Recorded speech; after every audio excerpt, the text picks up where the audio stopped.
ይስጥልኝ. I hope all is well. So እንዴት ነው marriage consultant coach የሚሰራው? Unlike ቄሶች ቄስ ሲጠራ ለማስታረቅ maybe አንዴ መተው ወይ ሁለቴ መተው ነው የሚሄዱት. And I'm sure there are a lot of success. However,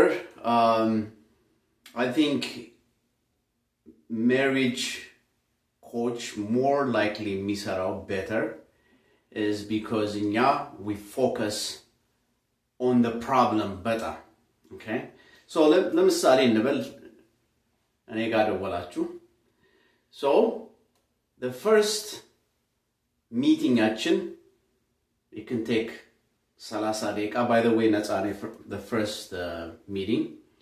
30 ደቂቃም ሆነ 45 ደቂቃም አንድ ሰዓትም ሆነ we're going to spend finding out ሁለታችሁም agree ታደርጋላችሁ. What's the problem? ምንድነው ችግራችሁ? Okay?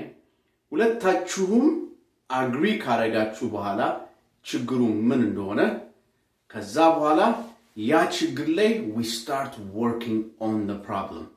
Okay?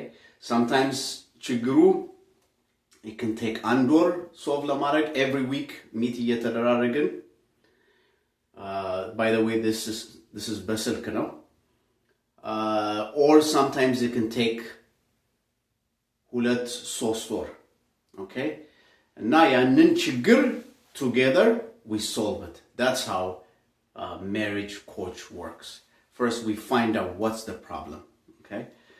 And then the next step, it goes on if you want to know. The next step is exercise እናደርጋለን together. Okay? ያ exercise ምንድነው?